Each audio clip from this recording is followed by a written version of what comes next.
ঢাকা বিভাগের অন্যতম সাভার উপজেলায় ছোট বড় মিলিয়ে ৫৬টি খাল ও ১৪টি বিল রয়েছে বংশাই ও তুরাগ নদী। এছাড়া নদীগুলো বিভিন্ন শাখা প্রশাখায় রয়েছে অসংখ্য খাল বিল।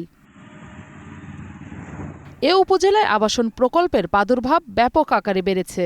ছোট বড় যে খালগুলো ছিল সেগুলো দখল হয়ে গড়ে উঠেছে শিল্প কারখানা। জামগড়া নয়নজুলি খাল দখল করে গড়ে উঠেছে একটি বিনোদন কেন্দ্র। যুগিজঙ্গল খালটি দখল করে নিয়েছে গার্মেন্টস। এছাড়া দখল হয়েছে জামসিং দিয়াবাড়ি ঘাটি। জাহাঙ্গীরনগর কোঅপারেটিভ হাউজিং সোসাইটির পেছনে গজিয়েছে আরেকটি আবাসন প্রকল্প।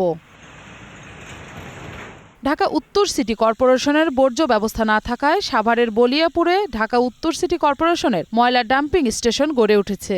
ফলে এখান থেকে ময়লা গিয়ে নদীতে পড়ায় নদী মারাত্মকভাবে দূষিত হচ্ছে।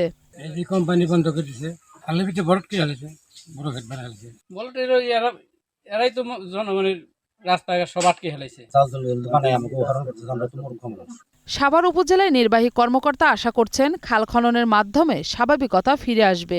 সাভারের আমাদের অধিকাংশ খালই দখল হয়ে গেছে, বেদখল হয়ে গেছে এবং বিভিন্ন ব্যক্তিরা এটা দখল করে আছে। আমি আশা করছি এটা পুনঃখননের মাধ্যমে সাভারের স্বাভাবিকতা ফিরে আসবে।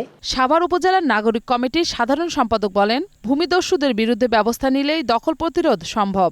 সবাই সম্মিলিত একটা উদ্যোগের মাধ্যমে সাভার বাঁচানোর কর্মসূচি ঘোষণা করা ছাড়া এই মুহূর্তে আমাদের আর কোনো সুযোগ নেই।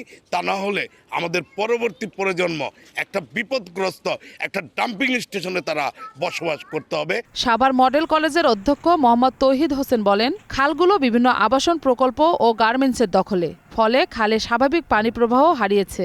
14টি খাল বিভিন্ন আবাসন প্রকল্প, এরপরে গার্মেন্টস সহ বিভিন্ন প্রতিষ্ঠানের মধ্য দিয়ে প্রায় দখলে এই খালগুলো তার স্বাভাবিক প্রবাহ হারিয়ে ফেলেছে।